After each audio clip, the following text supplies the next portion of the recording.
Hello learners, today in this class we are going to discuss about education of the children with special needs whom we call as CWSN.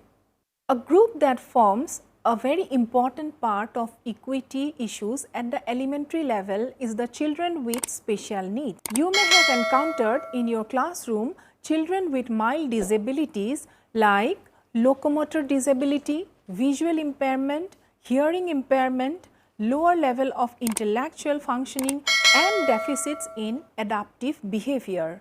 As a teacher, you have to deal with these children to improve their learning and performances along with other children in the classroom. Let us see a picture and try to understand and identify the features of CWSN. Learners, in this picture, I have brought for you some pictures related to the different disabilities of the children. For example, in this picture, I am trying to show you the children with locomotor impairment. The main features of children with locomotor impairment is deformity in their legs, neck, waist and fingers. In the other picture, learners, just take a look at this picture. Here, I have pasted one picture of children with partial blindness. The main features of children with partial blindness is deformity in their eyes, watery eyes, holds object close to the eyes. These are the basic features of children with partial blindness, identifying of which is very important for you while you are dealing with them in the classroom. The third picture that I have pasted here is of children with learning disabilities. The main feature of children with learning disabilities are lack in self-confidence, seeks repetition and practices. The first step in dealing with the CWSN is to identify them properly along with the degree of disability. The teacher has to probe the problem of such children through proper medical checkup, testing and through observation of their behavioral characteristics. Once these children are identified, they are referred to appropriate persons or agencies to undergo a cure for their disability. Suppose for example, children with hearing problem, may require medical treatment and may require correction like hearing aid in order to overcome the disability. A child with visual problem may require lens or a magnifying glass.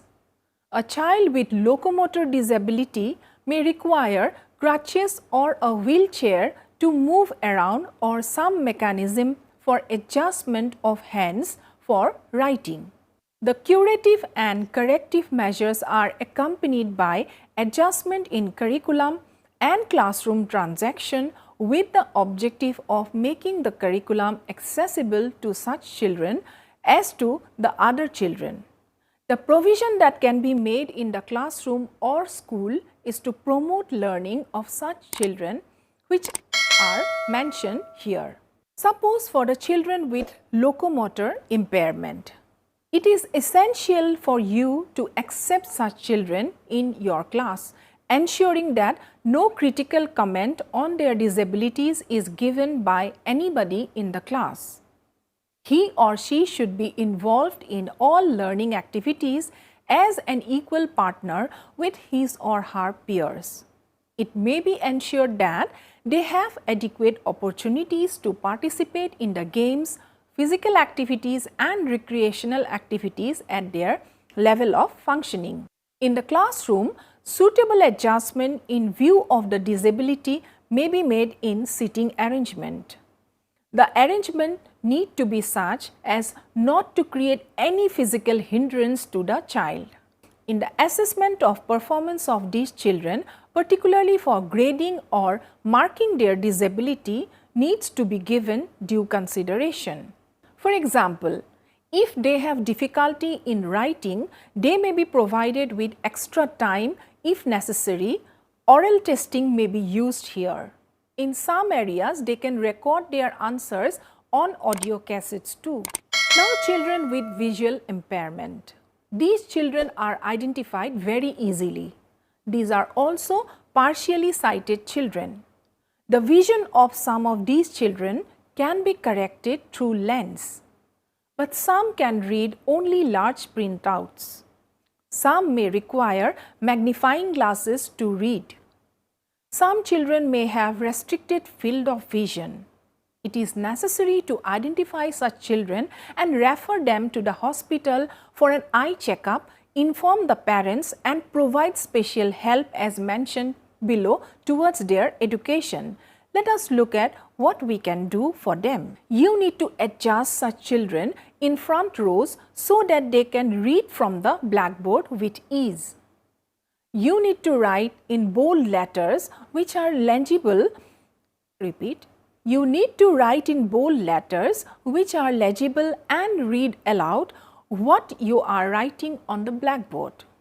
Opportunities need to be provided to them for participation in physical education programs. A book stand may be arranged for the partially sighted children. In order to reduce the reading load of the child with visual problems, such children may be given training in listening with comprehension. They may be provided in the time schedule for a radio broadcast and encouraged to listen. Wherever facilities are available, audio cassettes may be used. Now learners, let us know about the children with hearing and speech impairment.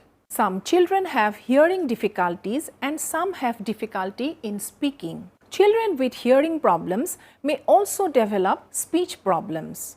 It is therefore desirable to identify such children and take necessary steps to meet their educational needs. Children with hearing problems should be seated in the front rows so that they can listen what you speak with ease. You need to use a reasonable level of pitch while speaking. Avoid mumbling and speaking too very fast. While you are demonstrating model or reading from the textbook, ensure that your lip movements are visible to such children so that they may be able to supplement listening by lip reading. Similarly, when speaking while writing on the blackboard, you should face the students rather than speak with face towards the blackboard. For the same reason, you may avoid moving while speaking. Peers may be encouraged to interact with these children and help one another in listening. Additional visual, individually or in groups, may be used to supplement general teaching input. If speech order is due to an organic defect in the speech mechanism, medical help is required. Speech defects arising out of hearing problems can be corrected through speech training using reinforced drill and practice. Now let us know about children with learning disability. Identification of specific learning disabilities require extensive training and educational provisions can be made appropriate to the type and level of learning difficulty. However, some common and practical steps you can take to help such children in your class are: you have to provide more concrete experiences for these children. These experiences can be provided by available standard or improvised materials. Direct experiences from the local environment may be provided through field trips. These children require repetition and practice more than other normal children. While they are engaged in learning, simple questions may be asked to give them a feeling of success.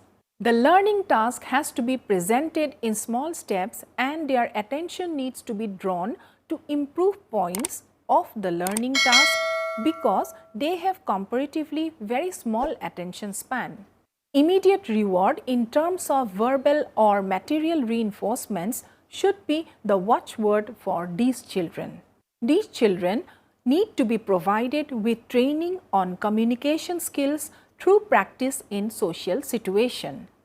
Curriculum for these children have to be transacted through simple and interesting learning experiences. One of the major thrust areas, one of the major thrust of Sarva Shiksha Abhiyan is to provide inclusive education to all children with special needs in general schools.